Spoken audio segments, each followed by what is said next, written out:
Hey guys, welcome back to my channel where this month I'm sharing with you some of our favorite recipes and some of our favorite kitchen items. And today we're going to make one of our favorite recipes, spoon bread. So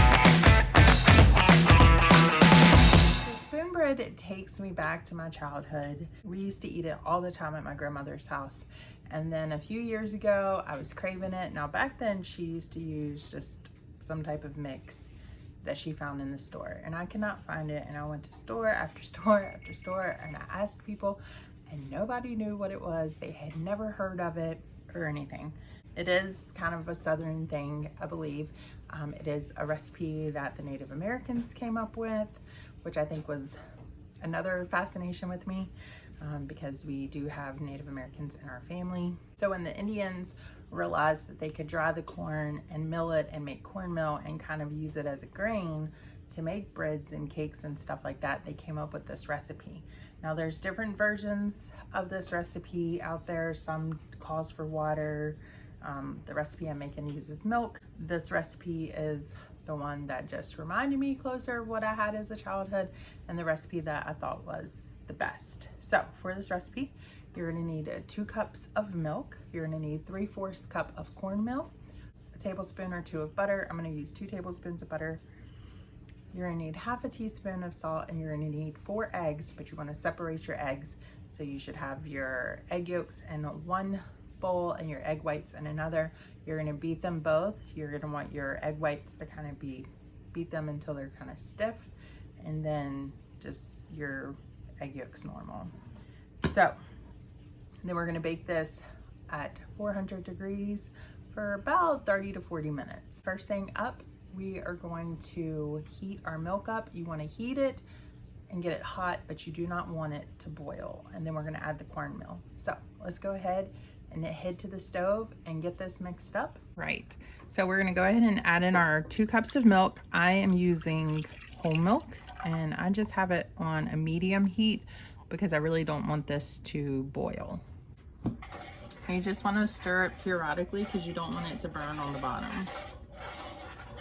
And while the milk is heating up, I'm going to go ahead and beat my egg whites and go ahead and stiffen them. And once you have your milk hot, we're going to go ahead and add in 3/4 cup of our cornmeal and get that mixed in real good.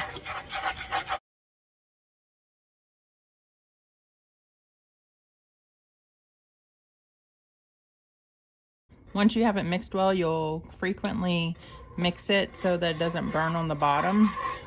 But you're going to want to let this cook for about 3 minutes. All right, now we can go ahead and add in our butter and our salt.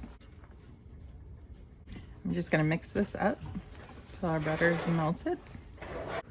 And now we're going to go ahead and fold in our beaten egg whites. They probably could have been a little stiffer, but that's okay. Get those mixed in good, and then we're going to add in our egg yolks.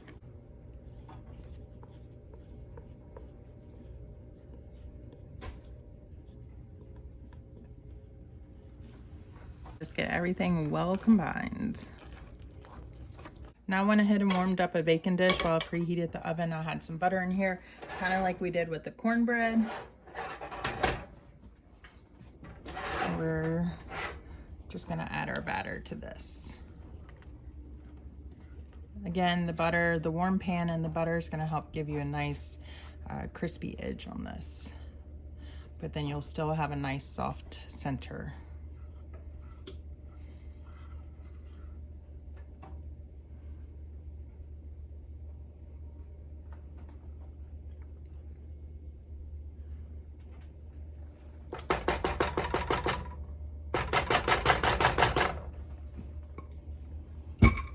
All right, and now we are going to let this bake probably for about 35 minutes. All right, and so that is how we make the spoon bread. Once it gets done cooking, I will bring it out and I'll actually serve a little bit so you can see it. It is soft. You do eat it with this, and then I usually just top it with butter, warm it up if I've stored it in the refrigerator or anything like that, and we just enjoy it. I will tell you, it is kind of a bland food.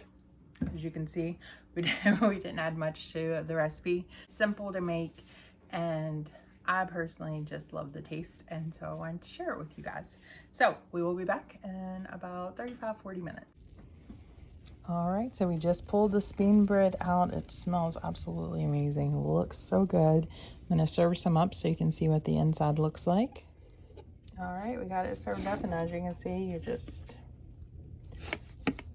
very soft with the spoon. All right, so that is it. You can spray your bottom of your pan before you put your bread in the pan if you like. If you don't want to warm it and do the butter, then that is fine too, but I would recommend spraying something down.